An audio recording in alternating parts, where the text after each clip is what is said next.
Race 2 for the GT Cup Open Europe. The first round of the season, our second race of the season here at Paul Ricard, the 5.82 kilometre circuit with 15 corners, a 50-minute race for these drivers.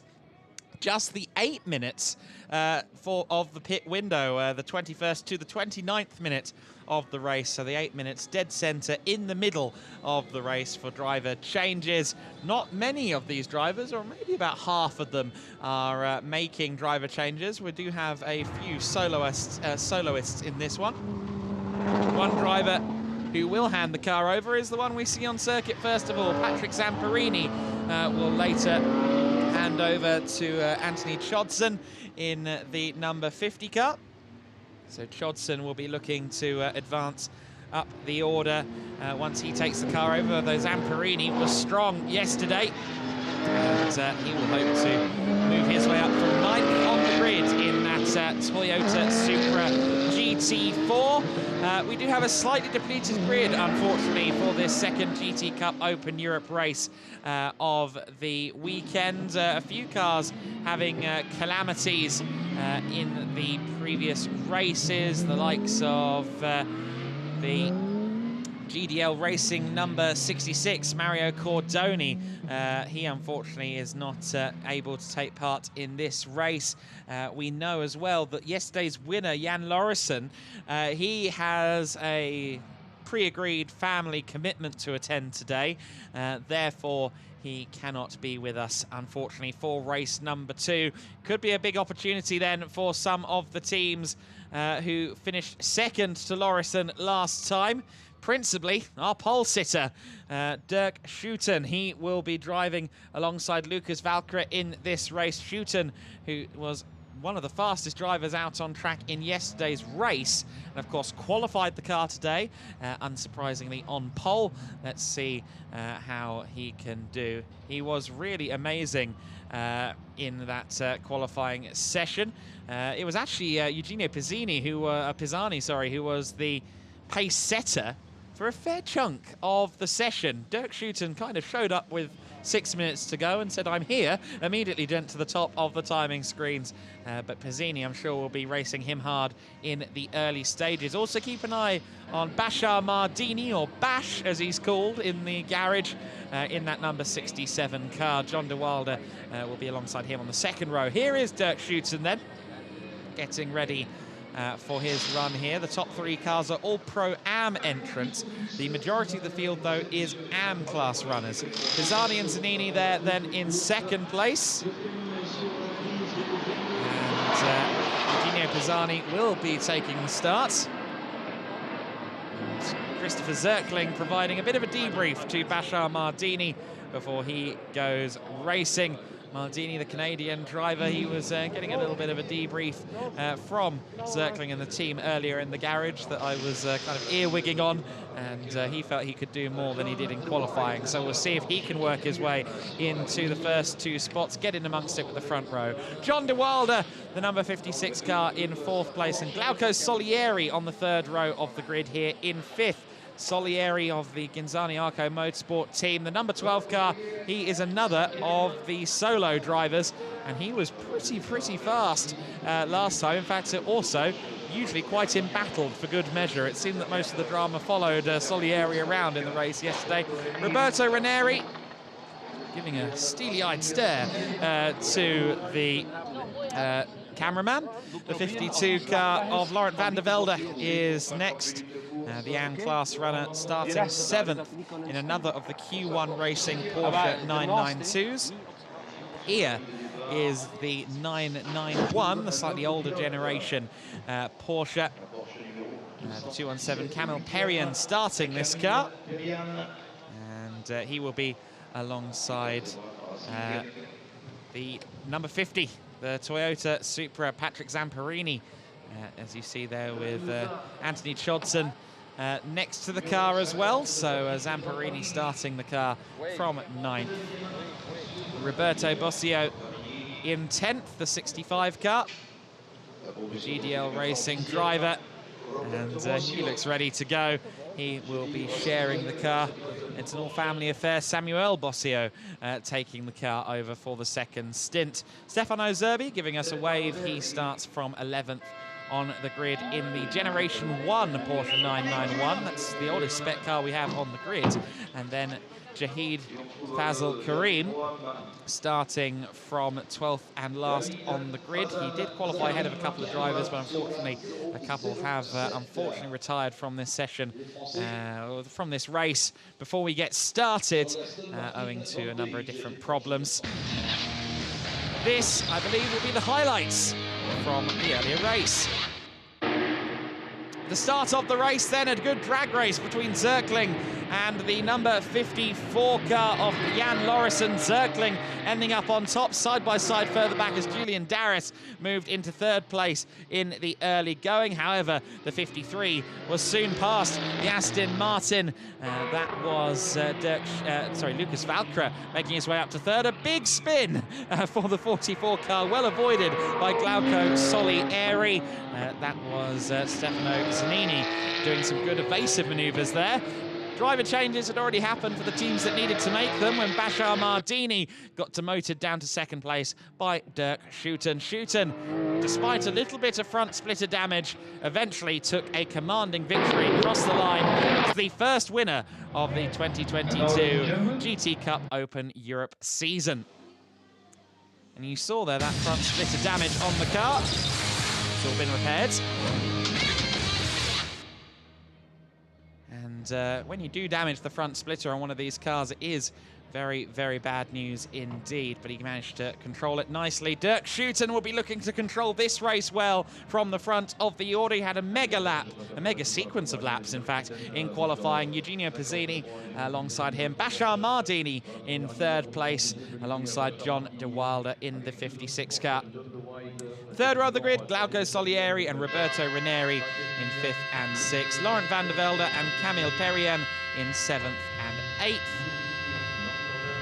9th and 10th places, the Toyota Supra of Patrick Zamparini and Roberto Bossio in the 992 GT3 Cup. Stefano Zerbi alongside Jahid Fazal Karim in the final row of the grid. Great to have Jahid racing with us. Went and clarified the story about doing 7 races. It was 7 races ultimately. I thought it was 6, but it did turn out to be 7 races that he entered in 36 hours, one weekend, in order to get through his international seed license. Great stuff from Jahid, and he'll be handing over to Julian Darris. Expect that Aston Martin to get very quick indeed once Julian Darris takes over the young Frenchman who is the coach for Jahid Fazal Karim. That should be a rapid car in the second half of this race, and Jahid getting faster every single second as well. I'm sure we'll see him work his way through the pecking order here in GT Cup Open Europe as the year goes on. Schouten then alongside Eugenio Pisani on that front row of the grid. Interesting, a match of generations on the front row of the grid. Pisani's car is the older 991 spec Porsche, the car that was current until the end of the 2020 season in the world of Porsche Cup racing. Still lots of life in the old Warhorse yet, though. We see it utilised in categories all over the world. Dirk Schouten was massively impressive in qualifying, as we have alluded to, George, and for Eugenio Pisani, it's going to be about trying to maybe get a nose ahead in the early going here, isn't it? I think the start is vital for him. Going back to what you said about qualifying, obviously it took a while. It's nice to be back in GTOpen, of course, and I love this circuit. I've never driven it before, but the whole weekend the team has supported me and given me such a great car to accomplish this. So I'm really happy with this, and let's go for a win in the race. There you are, words there from Dirk Schouten. Obviously delighted with starting from pole and looking forward to the race as well. He has every reason to be pleased because obviously his pace was phenomenal in qualifying and couldn't quite hook it together for the first initial runs, but then last but not least, he managed to get the last lap in certainly the top end, and that's what gives him this advantage to start on pole position heading into this race. And Eugenio Pisani is obviously going to be thinking about trying to stop him from the get-go, and he's going to need to. So those first moments are going to be so critical, certainly the first sector. As you can now see, they make their way through the Nord chicane, heading down towards the second half of the Mistral Straight. And behind as well, Bashar Mardini, who he himself will be swapping out of the car for Christopher Zirkling, who he himself was a trendsetter, of course, in our first race too. Very, very quick. And there we can see certainly the Aston Martin team there in their box. That is, of course, Street Art, who we have certainly the wonderment to see, of course, their car in GTOpen as well. All sorts of colours being used on that car. This one is certainly a very different shade. They're going full green on theirs, but as we're now watching, certainly the safety car make their way round the next right-hander, of course. Dirk Schuiten, the first man away. Of course, he'll be getting us underway. A critical getaway is always important. You want to be first in towards turn one, of course, and that will give you the advantage heading into the rest of the race. As we can see, all smiles in the pit lane. Adam, the initial start is going to be so vital. Yeah, it's going to be a drag race between Schuiten and Pisani there on the first row. Mardini's going to look to get involved with this as well. De Wilde, one of the AM drivers, he would love to try and get an overall podium out of this one. He is driving solo, so he will try and get in amongst it, I'm sure of that. Let's wait and see how John goes. But keep an eye on Bashar Mardini. I think he's going to have been given the all clear to go full attack in this race. They are packing up and won't be back on a track in GT Cup Open Europe for a month, so why not get the elbows out, eh? Christopher Zirkling, who is coaching Mardini, is a racer's racer, and I'm sure he'll have said, go on, go for it. Mardini then from third place. Keep an eye on Pisano and Schuiten. It's going to be a drag race from the front row of the grid. The 53 Dirk Schuiten on the outside, on the inside into turn one. Pisani on the outside. They're underway, and Pisani with a nose ahead as they get underway. But Schuiten drawing alongside him. It's going to be pretty much even Stevens by the time they get to the first corner, and Mardini has a look to the inside as well. Can Pisani hold on around the outside? No, not quite. So Dirk Schuiten into the lead despite the best efforts of Eugenio Pisani. Around the outside there goes Camille Perrien, and caught himself on those markers on the outside of the corner that have caught many across different categories so far this weekend. All Porsches at the sharp end, then Dirk Schuiten, Eugenio Pisani, Bashar Mardini, Patrick Zamperini there just following the 52 car of Laurent van der Velde at the moment. Van der Velde under pressure, and look at Zamperini here.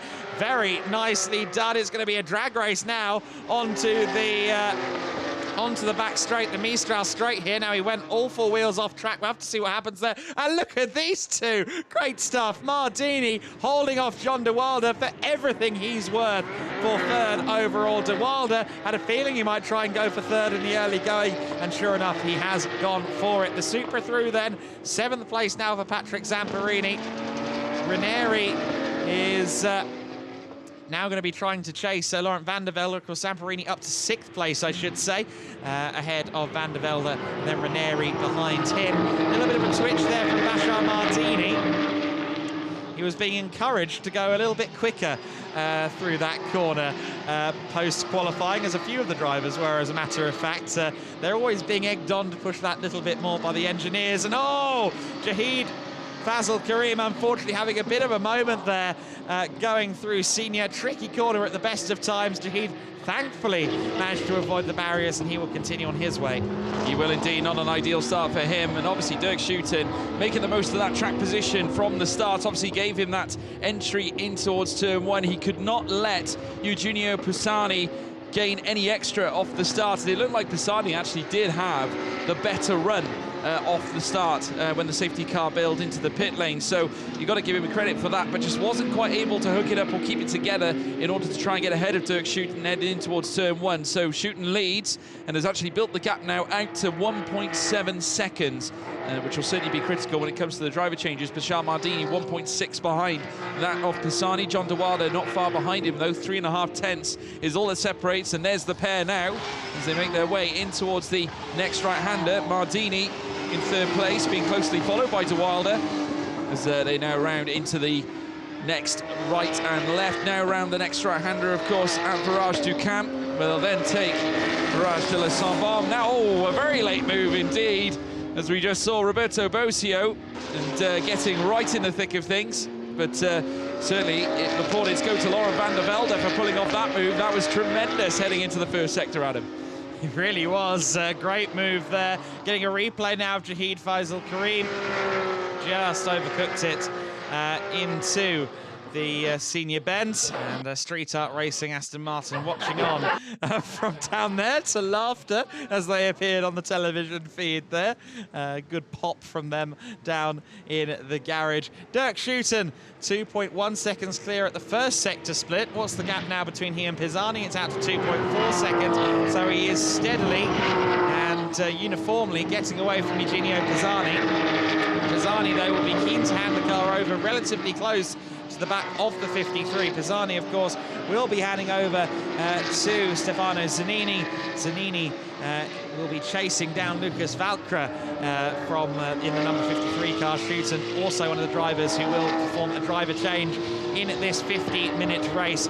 Bashar Mardini then in the third position, with John de Wilde offering up a challenge, and Glauco Solieri also there or thereabouts too. We'll have to see if Solieri can maybe start to try and close in. He's not quite as quick as Mardini, but he is going a little bit quicker than John de Wilde at the moment. So if those two start to go into hammer blows, I'm sure Glauco Solieri could get himself involved for good measure. There's a long way back then to the 6th place runner, Patrick Zamperini. Of course, de Wilde and Solieri, also the leading 2 cars in the AM class, which is well worth bearing in mind too. Yeah, well, Solieri, he himself was actually quicker by 0.3 than John de Wilde in that second sector. Further back, though, into the sector 3, a little bit off the pace compared to John de Wilde, so there is a difference. Maybe finding a little bit more pace in the straight lines. There you can see, funny enough, there is John de Wilde making his way through sector 1, coming through the next right-hander again. This will lead him around the Sambarm corner and then heading into the Mistral straight, where they will then meet the chicane Nord as well. And this one, of course, you've got to try and break in at the 100 approximately, try and find your best access into that very tricky chicane. Of course, when you come into it very high speed, it can be very risky, of course, because you can unsettle the car. We've seen it a couple of times, mainly though around corners like turn 10, where we generally see the drivers lifting off, trying to carry the pace through that bend. There's car number 12, making its way through, Glauco Solieri. And once again, posting a faster bill of time. Not as quick as the last lap, but still, nevertheless, just within, should I say, around about 300ths of a second, as we're now seeing the car number 44 as well, that being Eugenio Pisani, who's now 4 seconds back from Dirk Schuiten. So Dirk Schuiten ploughing on the time at this moment, and has actually gone and posted a purple second sector as well. So Schuiten also looking for further improvements at this moment. Racing the stopwatch at the moment, isn't he? He wants to give Lucas Valkra as good of a gap as he possibly can when we go back to, or when he hands the car over, when we do the driver changes with just an 8-minute window, remember, from the 33 to 25-minute portion of this race. That's in 14 minutes time that the window opens, so a little ways to go for Schuiten, yet a little bit of time to play with, but he's wasting none as he continues to build the advantage over Eugenio Pisani. 5.3 seconds the gap between the top 2 at the moment. Pisani there pushing on, though. You see the car there and bobbling around under braking. He really is trying his very hardest. Bashar Mardini there, hops over the curbs. 3rd place driver, of course, he will hand over to Christopher Zirkling. Zirkling will be eager to try and take that car over from 3rd position if Mardini can hold off the pressure of de Wilde and indeed Glauco Solieri, although those 3 have started to spread out a little bit in this battle for 3rd, 4th and 5th place at the moment. And there you see the 67 car Mardini, Canadian driver. And the GDL racing team that he drives for, they had 4 cars entered, albeit a couple of them have fallen by the wayside. GDL Racing, Gianluca Di Lorenzo, Gianluca Di Lorenzi, the Italian who has quite a big stable of race cars in his arsenal. He's been racing for a very long time as Gianluca, and he's still very much actively involved on the ground floor with his GDL racing team. They run GT3 cars and all sorts of other things in various different categories, both in Italy and internationally. Here is the number 12 car of Glauco Solieri, then Solieri, another of the only, I should say, Ghinzani Arco motorsport car here this weekend. Of course, Solieri running on his own, and obviously in endurance racing you do see long stints for drivers, sometimes a good 2-3 hours at the wheel. So you may think it sounds a bit silly when we say, well, 50 minutes of driving for these guys, it is going to be a bit labour intensive, but it really is. These GT cars do require a bit of muscle to take around the track successfully, and in these kind of conditions like we have here at Paul Ricard, it is quite the effort for these competitors. Yeah, it can get very warm in the cockpit, and obviously, especially with a hot engine, it can get warm enough, certainly with overalls on as well and a helmet. That's why liquids are always so important to keep the drivers obviously hydrated through conditions such as these. Here's car 67, Bashar Mardini, and looking to give a good account here in his stint. As Adam alluded to, it will be Christopher Zirkling who will be taking that seat. And he's now making his way into the next fast right and left out of hotel into Camp Corner, which he now takes. And this will lead him around turn 5, and then turn 6 will be coming up now, Virage de la Saint-Barbe, and then into the Mistral Straight. And he's 1.7 back from Pisani, who is now 6.9, nearly 7 seconds behind Dirk Schouten, who you can just see there in your screen. In the bottom right-hand corner, he's now going to be heading to Chicane Nord. And further back, you've got a string of contingents there, including John de Wilder. And, of course, Solieri, who has now actually dropped back slightly, 3.8 seconds from John de Wilder. Remember, he was a lot closer than that before. Zamperini now 11.8. So they're starting to string out now ever so slightly. But then, of course, we've got the strategies to be concerned about when we come into the pit lane. Of course, that is when the driver changes happen. And we could be seeing from the likes of car number 67, obviously, you'll have Christopher Zirkling in the seat.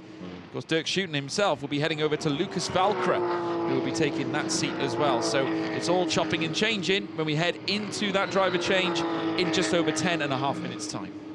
At the moment, Bashar Mardini is closing in lap on lap over Eugenio Pisani. It's down under 2 seconds for second and third at the moment. So 67 car is closing in on the 44. On this lap, though, it's been a sector apiece. Pisani was slightly slower in sector 1, Mardini slightly quicker in sector 2, so we'll have to wait and see quite how this lap pays out. 1.8 seconds last time by. Let's keep a close eye on the proceedings between the two of them. I think the gap may have gone out ever so slightly on this lap, all told, but we'll wait and see. Dirk Schouten across the line again. He's starting the 6th lap of the race here, and indeed the gap between Pisani and Mardini has gone out further to 2.2 seconds. Sounds like we've got a jet taking off on the runway here just outside the Paul Ricard circuit. No, that is not a Porsche Flat 6 engine, I assure you. Although I'm sure some of the teams would wish they could fit some more power under the large rear wing of this 992 Cup car. That is one of the key features of this Paul Ricard circuit. One of the things that used to make it so popular for F1 testing is that drivers could fly in on their private jets, walk 10 minutes, and they'll be in the paddock. I'm sure they wouldn't walk, they'd have had a blacked out car. But 7.6 seconds between Schouten and Pisani at the moment at the head of the order. And that 53 car, one of the 4 cars from Q1 Track Racing. And Q1 here with 4 cars. A lot of the drivers from their stable also competing in Belgian national level competition as well. So a few drivers doing a few different campaigns across the year.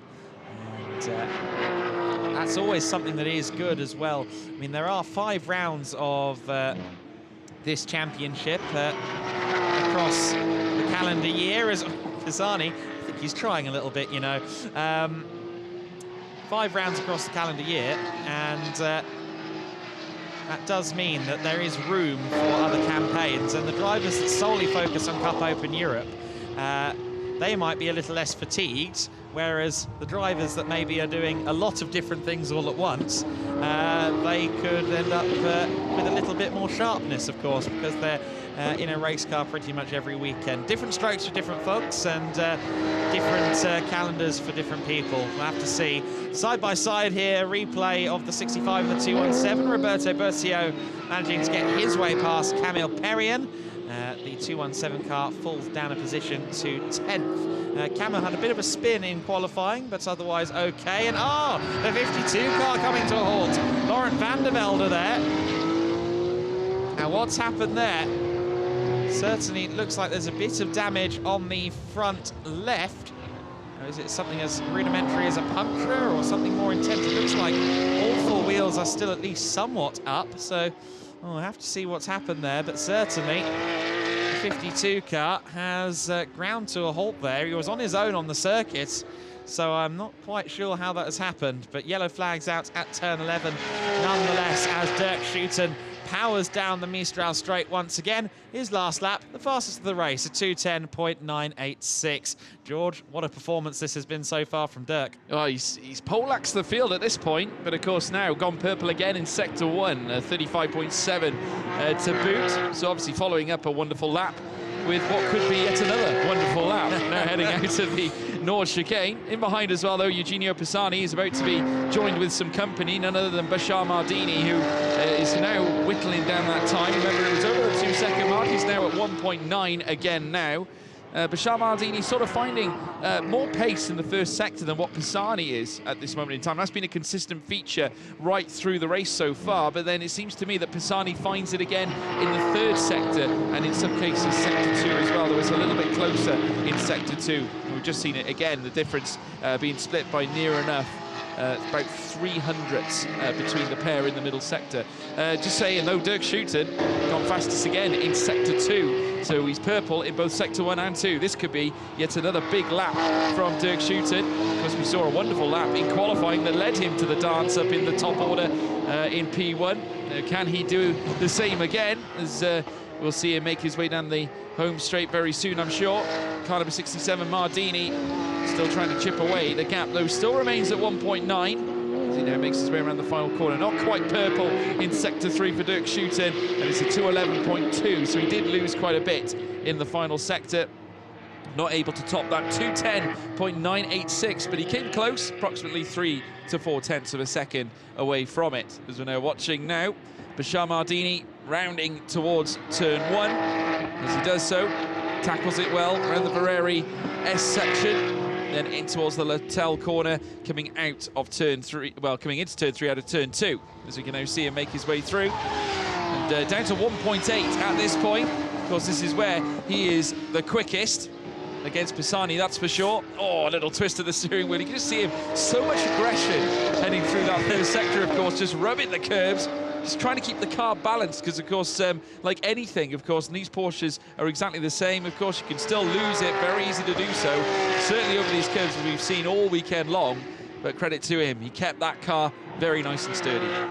Yeah, the Porsches, especially back in the day, used to have a serious reputation for not being forgiving in the slightest. Of course, over the years, Porsche have engineered away to get the car to be the best it can possibly be. The engine is slowly moved further forward, generation on generation, but they can still bite. Bashar Mardini has firmly put the hammer down. He actually just set a purple first sector and a personal best in sector 2 for good measure. He's found a little more bravery and a little more pace, hasn't he, Bashar Mardini?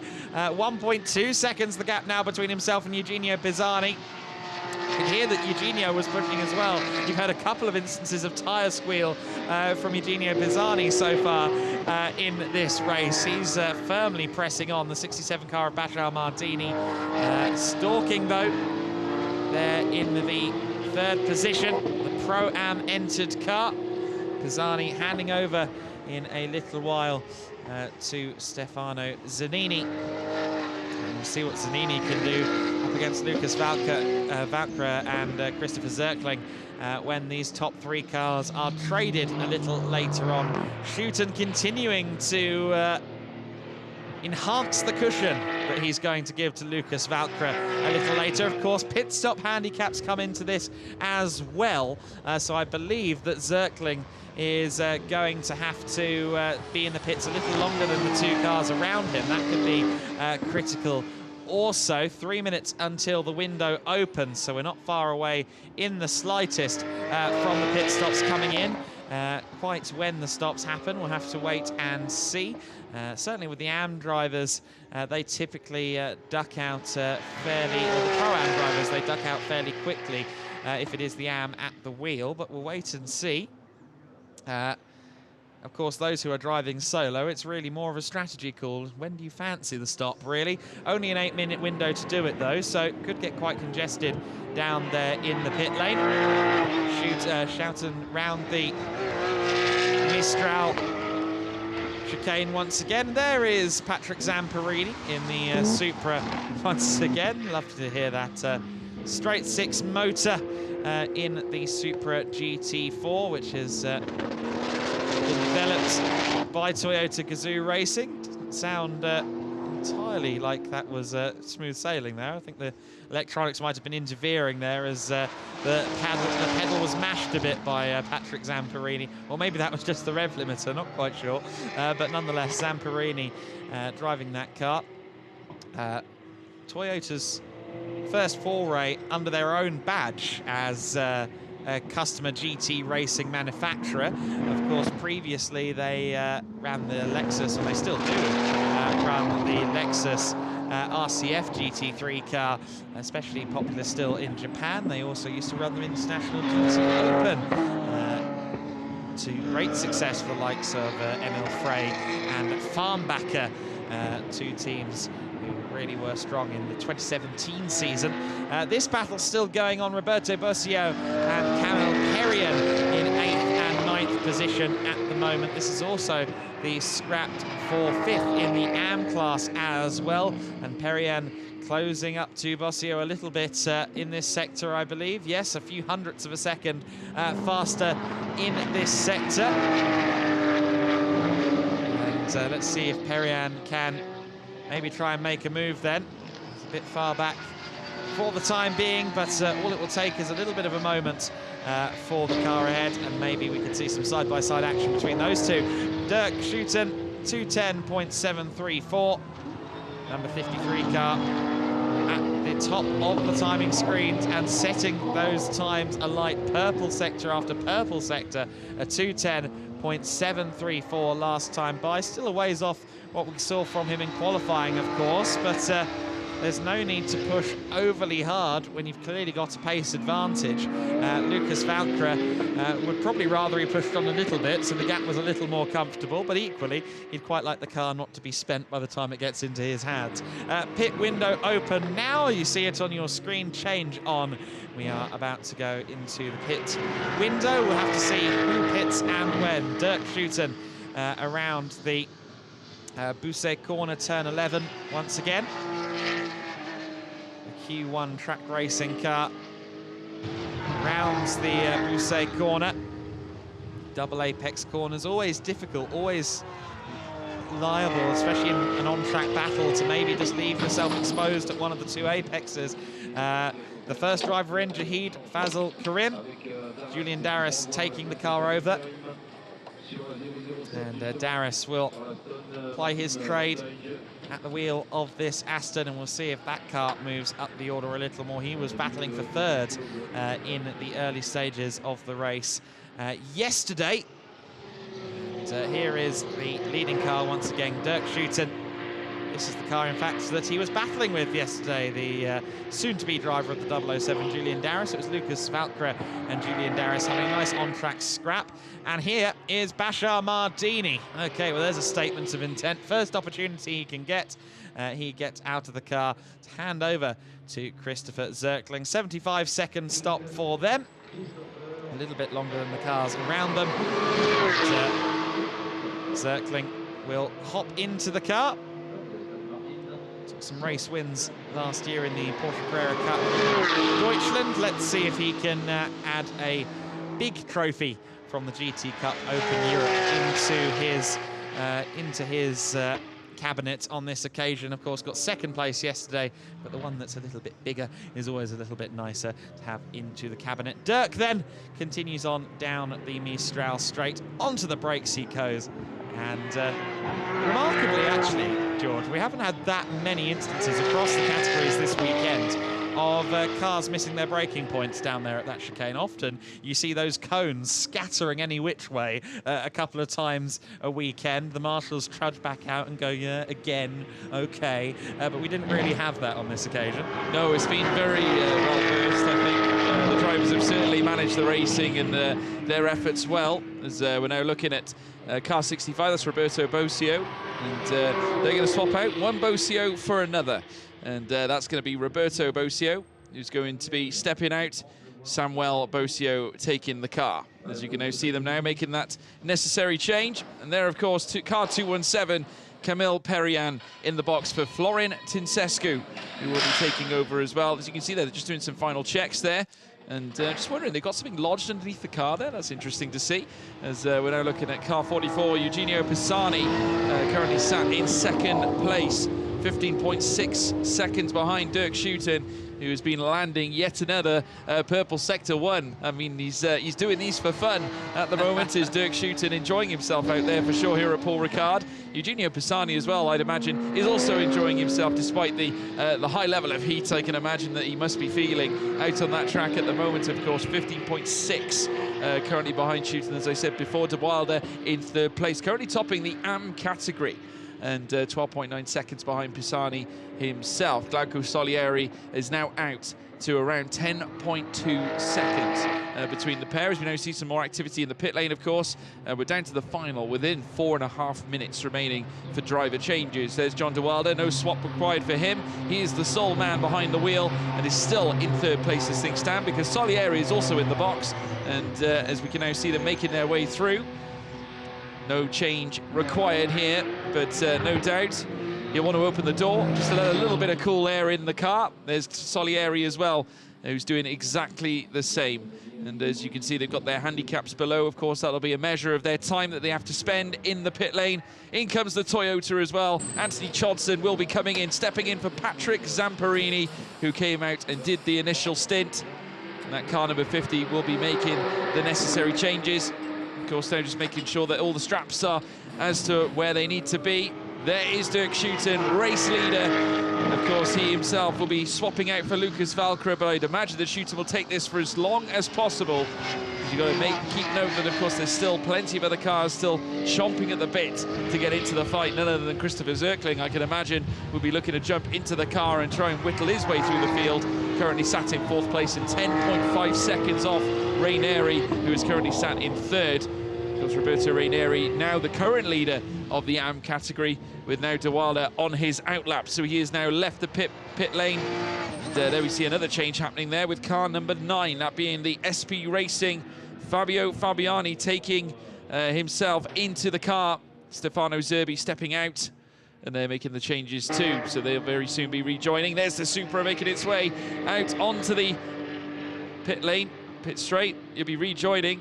And that, without a doubt, is Dirk Schuiten, who is going out for yet another lap. This actually will be, I believe, the last lap, as we now look.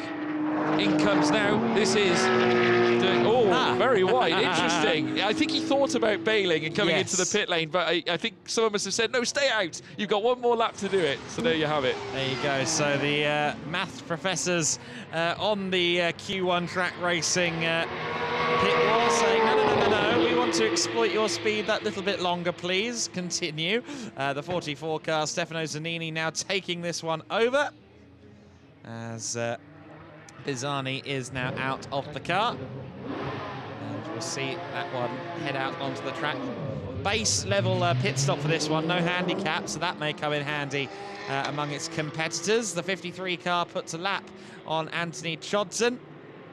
And Chodson just behind that 53. And he'll try and pick up some tips here as he follows Dirk Schuiten through a few corners. Like, okay, how are you doing this so quickly then? Follow on and study at will. Dirk Schuiten will be in this time. He has to be, mathematically speaking. The pit window shuts with 21 minutes left to go. Just 1 minute and 20 left for him.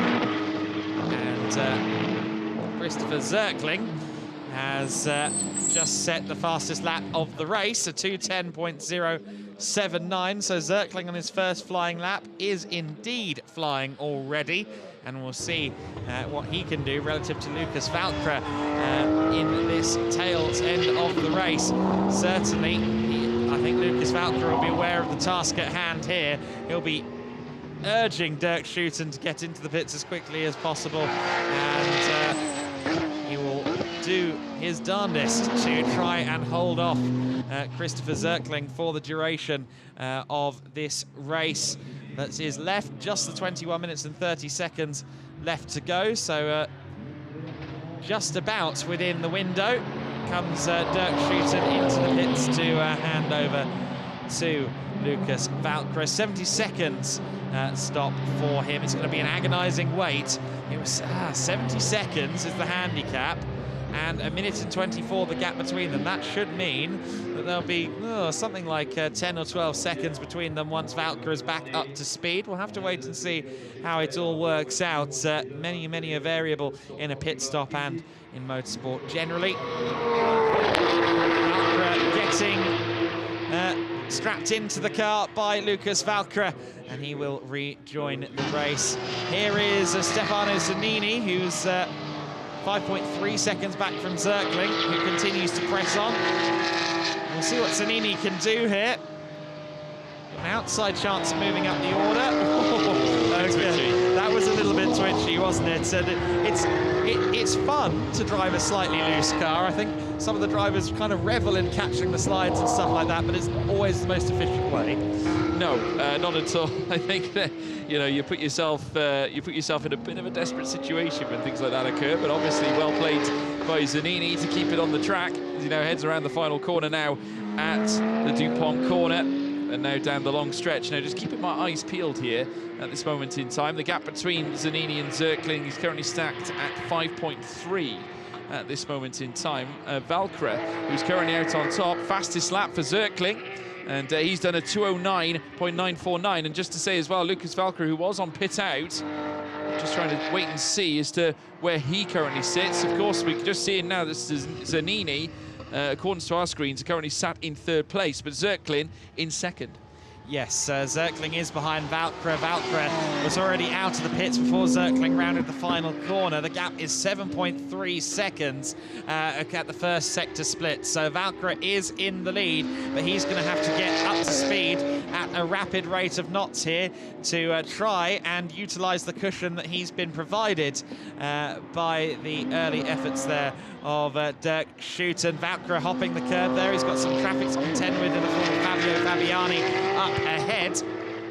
And, well, it says 17 seconds to third place. Yes, but it's the car in the middle of them that could be the joker here. Zirkling in the 67, in the back of shot there. It was 7.3 seconds at the first split. What is it now? It's going to be 6.1. Okay, Zirkling is on a charge. Here we go. Lucas Valkra heading around the number 9 car of Fabiani. Easy does it. And he will be all too aware. I'm sure the team keeping him in the loop as Zirkling continues to push on at purple sector speeds. Yeah, he did a purple sector 2. Obviously, this is on top of the fastest lap he did pull off on lap 13 of a 2:09.949.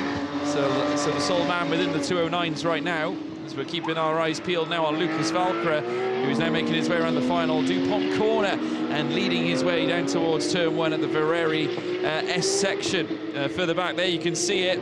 It's getting closer. Zirkling, he smells blood, and he's going to be looking to try and get closer and closer. 4.1 now is the gap. He's brought it in drastically again, and the gap now from 6.141. He's only just brought it in by 2 seconds. That is absolutely sensational pace from Christopher Zirkling, and just goes to show that we have now got a serious race now for the front. Of course, with 17.5 minutes left, I tell you what, Valkra, he's going to be busy, I think, Adam. very busy, very quickly. At the rate of catch that we've been seeing from Zerkling, it could well be this time in about a lap that Zerkling's on the back of Valkyra. Fabiani just being cleared now by Christopher Zerkling. Gap's down to 3.1 seconds between the top two once again.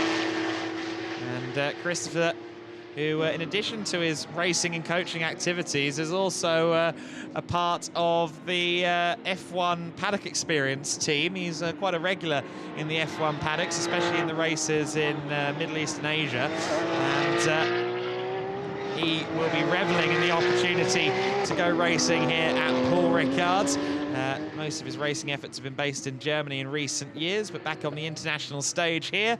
And 2.7 seconds the gap now between Valkyra and Zerkling. All handicaps okay, says race control, so no issues in regards to the pit stops there. Everyone abided by their handicaps for the pit stops. 67 car rounding the Hussein corner. Gap's down to 2.7. It's going to be further down than that by the end of this lap. Lucas Valkyra is seeing the silver and red Porsche get closer and closer, corner on corner, and I suspect we may see some wheel-to-wheel combat very shortly. Yeah, we will. He was a whole second quicker in Sector 1 alone, which is incredible pace there for Christopher Zerkling. And there we're watching now, car number 54. Just making their way around the next right-hander. Or 56, sorry, not 54. That's me seeing things, that is, Adam. 56, John de Wilder, leading the AM classification and making his way around the next left. Now, he is currently sat in fourth place, trying to chase after Stefano Zanini. The gap there between those is 13.1. And coming down quickly. It is coming down quickly. I have to say, he's doing a superiorly good job there, and certainly doing well just to top the AM category. But he fancies a piece of Zanini as well at this rate. There you go. Let's see then what the gap is between Zanini and de Wilder. It was 13.1 seconds at the second sector split. It's now down to 12.1. Let's focus in on Valkyra and Zerkling. That gap's down to 0.6 of a second. The overtaking move is surely going to happen very shortly. Let's try and look to the Mistral Straight if we can, because that battle for the lead is about to see a position change. We're pretty sure of that, or potentially a mighty defensive job from Lucas Valkyra. And here it is. Okay, Valkyra tries to go defensive here. Zerkling looks left, looks right, has to settle behind Valkyra, at least for this chicane. Tries to square up the second part of the chicane for a good run out of the corner. That's exactly what he's managed to achieve. He drags alongside Lucas Valkyra, and it's side by side for the lead. Surely a nose ahead by the time they get to senior will be Christopher Zerkling. Yes, Zerkling through into the lead then. Made that look fairly easy. Fundamentals of driving there from Christopher Zerkling. Just squared up the corner, got a great launch. Back onto the second half of the Mistral Straight, and into the lead he goes. Yeah, very good move there from Zerkling, textbook really, and just the cherry on the cake of his pace that we saw since he left the pit lane to commence his stint. Wonderful effort there from Christopher Zerkling, and now Lucas Valkyra is in behind approximately 7 thousandths of a second, and that gap is increasing by every waking moment right now. Stefano Zanini still in third place. Of course, we'll have to keep our eyes peeled on John de Wilder as to whether that gap comes down further too. It's currently at 13, well, it was at 13, it's now at 11.2. So de Wilder is making some serious moves himself. Another 2 seconds lost. And just look at the pace of Zerkling, 1.2 deficit already hammered upon Lucas Valkyra in second place, and that is it just in the last sector and a half alone, which is absolutely incredible. So brilliant effort there from Christopher Zerkling, but looking further back, Stefano Zanini has also got concerns because of course John de Wilder is starting to creep up on him too. 11.2 now is the gap still, so he can keep working and try and nestle himself a positive result as well. Zanini, as I said, in third, and that gap has come down to 9.6, so de Wilder still on full send as this as we now look at Christopher Zerkling currently leading this race, heading down now the Mistral Straight. He'll have Chicane Nord up next. Wonderful to see the variants of Porsches here, of course, and of course the One Supra, as well as the Aston Martin that we got to see earlier on. And They're currently showing up in 9th place for Julian Darris, of course, part of the Pro-Am classification. Certainly not where he would like to be on this grid order, or this classification, that's for sure. As we now watch them make their way up towards turn 10, very high speed. They will lift off at this point and just gracefully edge the car around. There's car number 44, Zanini, who, as we said earlier on, trying to hold back the tide because John de Wilder won't be far away. Of course, we've still got 12 minutes left. That's a long time if you consider what can happen in a race. Christopher Zirkling, just to say, has gone purple in Sector 2. So looking to add insult to injury, certainly. His pace certainly shows no signs of letting up at this point. As we now watch what looks to be Stefano Zanini rounding that next right-hander. Fast pace, certainly, for car number 44. And, lean, mean fighting machine in green as well. Round this next right-hander. Of course, Solieri as well in behind of John de Wilder, currently sat at 17th. There was a time where Solieri was actually in the midst of a fight himself in the midfield. But of course, he's now managed to get himself clear of Anthony Chodson. That, of course, being the Toyota that I referred to earlier on. Now 25 seconds is the gap between that pair. Incidentally, Zirkling now just setting his last lap of a 2:09.999. Lots of nines there. Call the emergency ambulance window. Certainly incredible stuff, certainly from Christopher Zirkling, and that pace is absolutely sensational. The sole man in the 2:09s, Adam. Yes, for now he is. Yes, in fact, funny enough, that's exactly 2 seconds off the fastest time he's done all weekend. He's at a 2:07.999 in free practice on Friday. So still not quite at the full potential of the car, but he will, I think, ultimately just be being told by GDL, you know, just keep it calm, keep it clean. Let's not try and overstress the car. They've been working on Mario Cordoni's car in the back of the GDL garage all of today to try and get it in something like decent shape by the time they haul it onto the truck later, because that car was had some accident damage after yesterday's race. The number 12 of Glauco Solieri here then in 5th place overall, 2nd place in the AM category at this point. A little bit slower in terms of pace than John de Wilder for the time being. So it does look as though de Wilder is the favourite for a AM victory here at the moment. It's a controlled drive from de Wilder at this time. And Solieri pressing on. Oh, Anthony Chodson, that's a puncture on the number 50 car. And that's exactly what happened yesterday. The Supra had a puncture on the same tyre yesterday. Oh, Anthony Chodson. Don't know exactly what caused the puncture on this occasion, but he comes past our commentary position very slowly indeed, tried to turn in to the final corner and very quickly discovered that not all was well on the front axle. Unfortunately, damage for him, well, puncture for him. And that's going to bring an early end to the race for this Toyota Supra from SVC Sports Management. It's not been the easiest of first weekends in GT Cup Open Europe for them, but hopefully things can improve by the time they get to Spa. We mentioned earlier on that one Julian Darris would be taking over the Aston Martin Vantage AMR for street art racing, and that when he did, he may well soon start making up places. Well, he's already up to 8th place, and he's pressing on. He's closing in as well, albeit from quite a distance for now. Roberto Ranieri, the last lap for Ranieri, a 2:17.331. The last lap for Darris, a 2:13.724. Now, I'm not quite sure he's going to be able to make it to the back of Ranieri in time for the end of this race, even with that rate of catch-up, but I'm sure he's going to give it his best swing.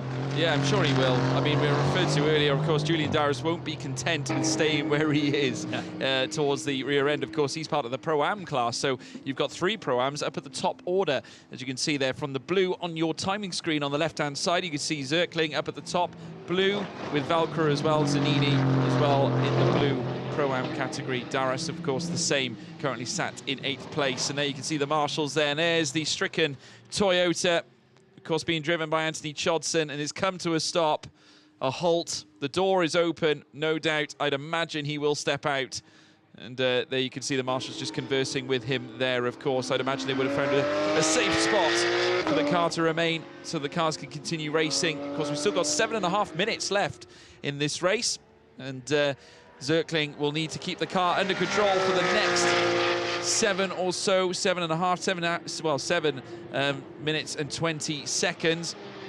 And there is car number 65, Samuel Bosio, of course, taking over from fellow Bosio family member Roberto, who took that first stint and has actually positioned its car into 6th place. So a good midfield position, certainly for them. And they'll be pleased, I'm sure, with that performance.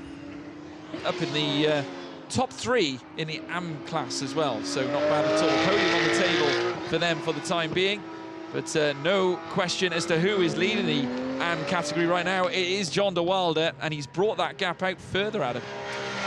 Yes, he has. Interesting to see there the Aquarama stickers on the side of this 65 car, Samuel Bosio. I'm guessing that's some kind of fish-adjacent business. The logo gives that away a little bit. I remember back in the mid-2000s, in big open single-seater racing, there was a 1994 ex-Schumacher Benetton, which was in original livery, except for the fact that it no longer said Benetton, it said Cockney Koi for the koi carp fish on the rear wing, which was a really bizarre thing that always looked strange in photographs. The likes of Nigel Greensaw, a very, very prolific driver, coach and GT racer from the UK, raced that car quite often in Boss Racing at the time, and a kind of spiritual successor to Boss Racing. The Max Formula Championship has been here this weekend, creating lots of noise and making it very hard to hear some of the drivers when I was talking to them during one of their races earlier this weekend. Oh, Christopher Zerkling there. He hasn't stopped pushing, has he? He was just setting a purple middle sector there, at 39.432 in the middle sector, purple for him. And let's see if he can go a little bit quicker than he already has in this race. 2:09.9 is his best, and he's clearly pushing on. So let's see what the results of this little push are. Fairly straight, plain sailing for Zerkling since he took the car over. He got past Valkra with relative ease, and he has pulled away ever since. The gap between Zanini and de Wilde is down significantly. 3.2 seconds, the gap between Zanini and de Wilde. De Wilde still making up a good couple of seconds a lap. So the winner-elect, let's say, in the AM class here, 4th overall, could yet end up on the overall podium if he can pass and dispatch Stefano Zanini before the end of this one. And it was a fastest lap of the race from Zerkling, that time across the line, a 2:09.889 for Christopher Zerkling. Here's Valkra in a fairly uncontested 2nd place at the moment. There are still a couple of battles that could change before the end of this one. Julian Darras still making up about 4 seconds a lap on Roberto Ranieri. Darras, a French Formula 4 winner, a driver who has been focusing on his coaching and his tin top car duties since progressing from the world of single-seaters into GT4 competition. And just going a lap down there is Florentin Zescu. Had to get out of the steering there a bit to just allow Lucas Valkra through. Less than 4 minutes left of this race to go then. And Zerkling with 13.5 seconds in hand. Certainly looks promising for him at this stage. Still watching the gap between de Wilde and Zanini, and it's still coming down. 2.3 seconds at the line last time.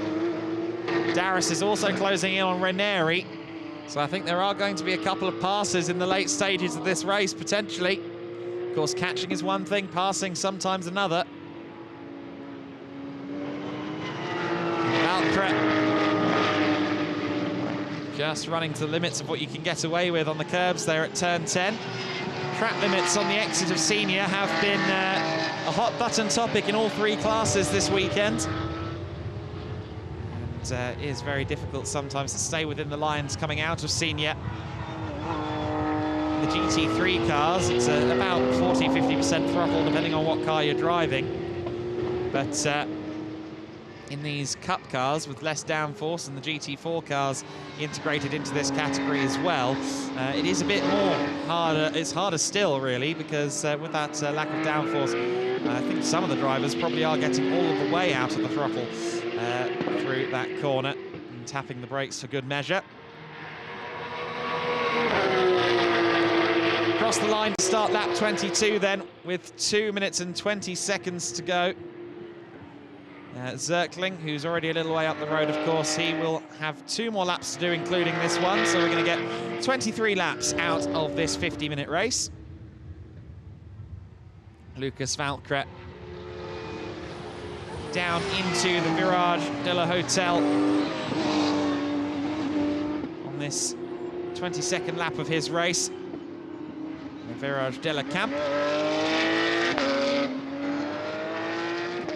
And the Jetcraft Aston of Julian Darris just ahead of our leader at the moment. And of course, Darris also still working to close in on Roberto Ranieri. The gap is down to about 3 seconds at the moment between Ranieri and Darris. And actually, you can see that now. That's the battle for 7th and 8th overall, just ahead of the leader. So the 68 car there in 7th place. And then in 8th position is the 007. And the gap is down to 2.1 seconds. So Julian Darris is closing in very quickly indeed. John de Wilde, meanwhile, is within 1.2 seconds now of Stefano Zanini as well. So the overall podium could be under threat for Stefano Zanini, and 7th place could be under threat for Roberto Ranieri in turn. Zerkling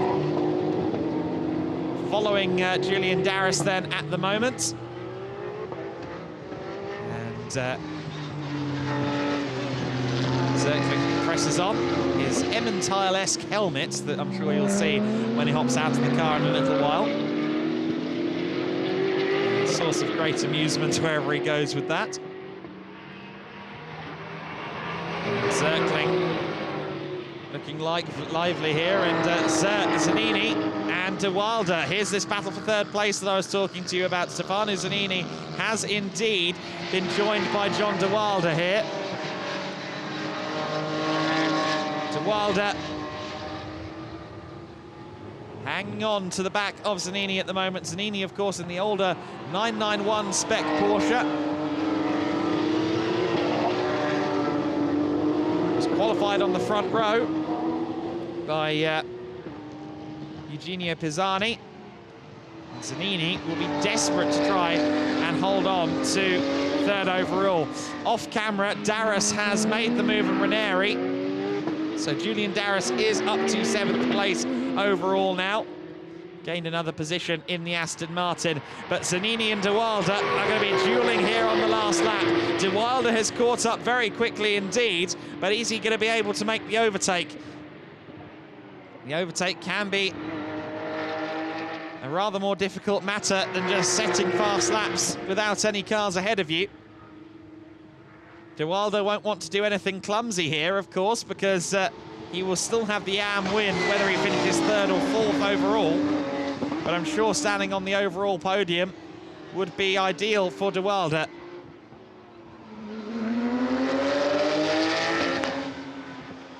They round 6 and 7. As Zerkling is well into the final few corners of the lap. The 67 car, Christopher Zerkling, out of 12 and through 13. Just the Virage de la Tour and the Virage du Pont left for Zerkling. Into the final corner comes the Austrian driver, Christopher Zerkling.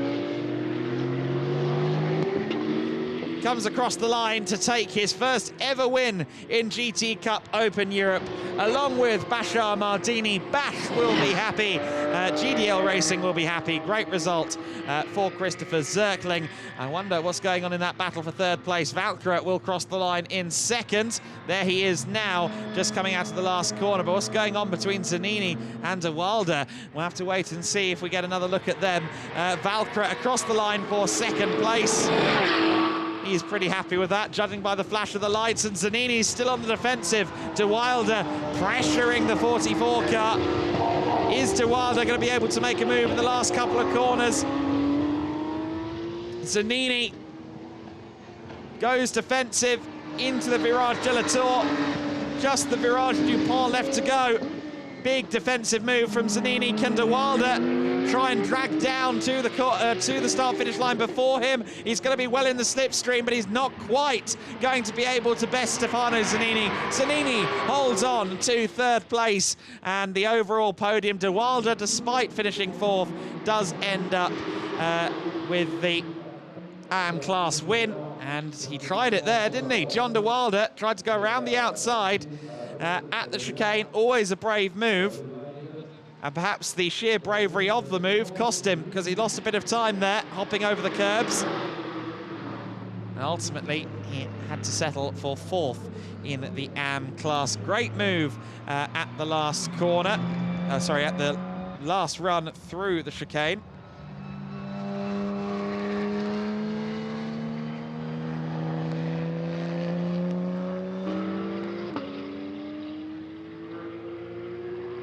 Here is Christopher Zirkling making his way back towards the paddock then. Zirkling and Bash Mardini making their GT Cup Open Europe successes here. A podium yesterday and a win today. Great driving from both parties. Mardini looking quicker and quicker as the weekend went on.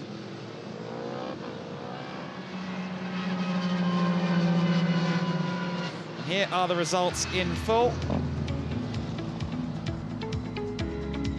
And Zirkling taking the win by 21 seconds ultimately over Valkyra, who crossed the line in second place. Pisani Zanini's car taking third, John de Wilde in fourth, Glauco Solieri fifth, Bosio Ambosio in sixth place. A lap down for Faisal Karim and Darius, but seventh place, a good positive result for those two. Roberto Ranieri in eighth, Perrin and Tinsescu in ninth, and Fabiani Zerbis. Number 9 car, the first generation 991 Cup, taking 10th. Chodson and Zamparini in 11th, Van der Velde and Van Dierendonk rounding out the 12-car order in that race. So leading the championship after that one, Zirkling and Mardini. And that's a 5-point gap. That could be quite useful. Not factoring too high up the points. Yesterday's winner, just 5th for Jan Larison in the points. Of course, he's netted the full 15 yesterday, but he wasn't here today. I'm sure, though, he will be competitive again by the time we get to Spa next month.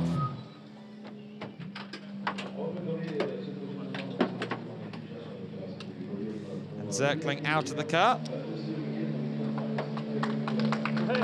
To applause from GDL Racing.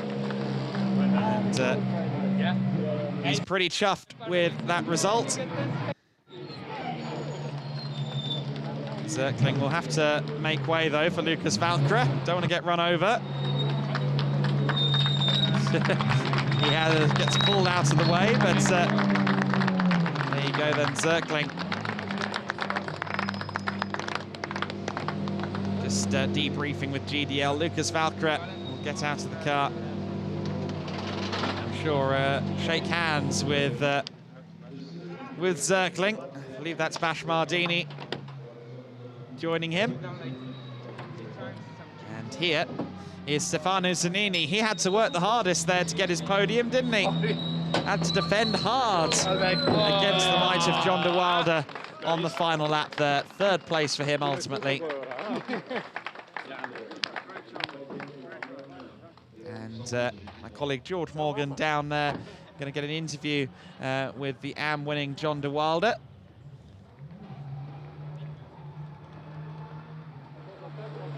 And here he goes, Zirkling and Mardini. And he's got the helmet there, as Zirkling.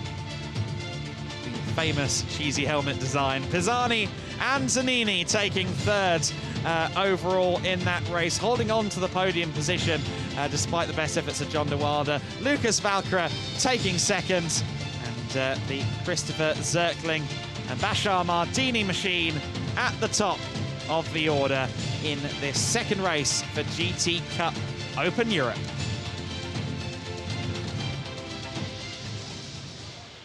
Well done, guys. Bashar Mardini, Chris Zöchling, first race in the GT Cup, first event in the GT Cup, and victory. So you must be happy. Yeah, sure. It was a nice event. It was a good race, better than our performance yesterday. So we're happy with that. And yeah, it was a nice start, and was able to keep pace with the front two cars, with the pro drivers, and then Chris took over and did the job, and now here we are in P1.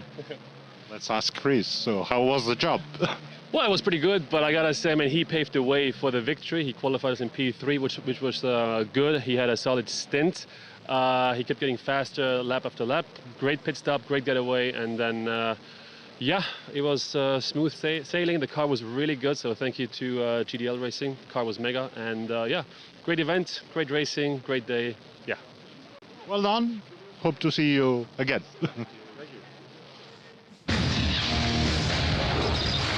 So then the highlights from race 2, GT Cup Open Europe. It was a drag race to the first corner between Dirk Schouten and Eugenio Pisani. Schouten came out on top of that one. Mardini holding on to third place over John de Wilder in the early stages. Some good scrapping between Florentin Tescu, sorry, not Florentin Tescu, it was Camille Perrien in the car at this point, along with Roberto Bossio. They had a good scrap in the early half of this race. Driver changes soon meant that we had a change of cast in these two cars. Christopher Zöchling taking over the 67 and taking over the lead from Lucas Valkra. Another puncture for the Toyota Supra, unfortunately.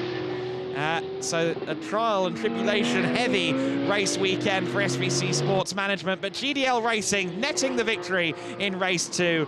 Zöchling and Mardini claiming a well sought after, well earned victory here, and a race to the flag for third place. Stefano Zanini just about holding off John de Wilder, helping himself and Eugenio Pisani to the third step of the podium. I think you were better.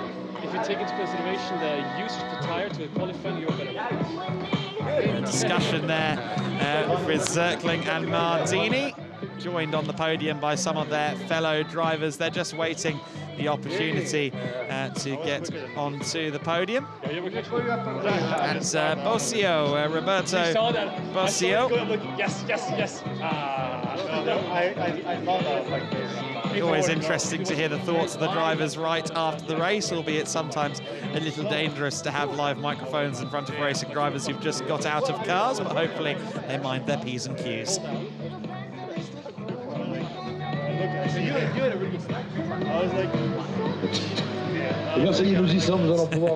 Firm debrief. I'm sure Zöchling and Mardini will be looking over some footage after this race. On the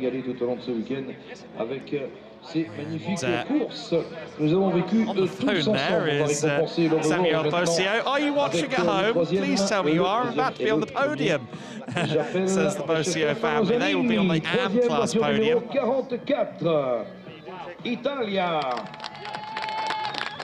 Stefano Zanini and Eugenio Pisani taking the third step on the podium then. Valkra taking the second step on the podium along with Dirk Schouten in just a few moments. A solid run to second for Lucas after Dirk Schouten led the early stage of this race. And joining them on the top step of the podium now, Bashar Mardini and Christopher Zöchling on the top step of the podium once again.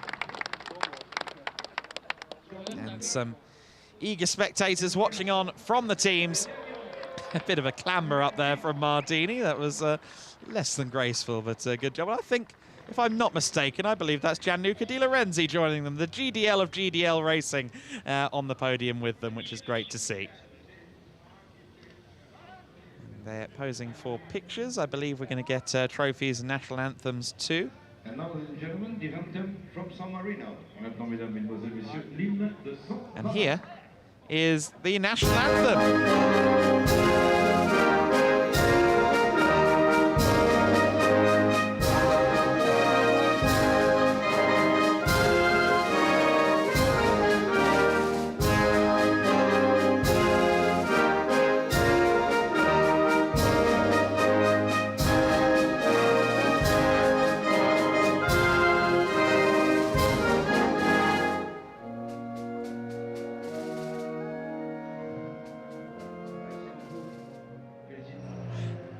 pretty sure Gianluca managed to negotiate that to be the Anthem of San Marino that played there. That's what the local announcer said. Interesting to hear that anthem played on the top step of the podium here. Of course, San Marino hosting a Grand Prix, albeit outside their borders for many years at Imola. So a country that does hold a place in the hearts of many racing fans. Lucas Valkra and Dirk Schouten on the second step of the podium receiving their trophies. Zanini, of course, hard-fought podium for him. He'll have been happy to take his third place. And Christopher Zirkling and Bash Mardini taking the top step and the trophies therein. And there's one for Gianluca for good measure. Okay, and so as the champagne will be sprayed for the final time here on the podium at Paul Ricard this weekend, we wish you well. Join us next month at Spa. The champagne flies, and the GT Cup Open Europe will be back very soon.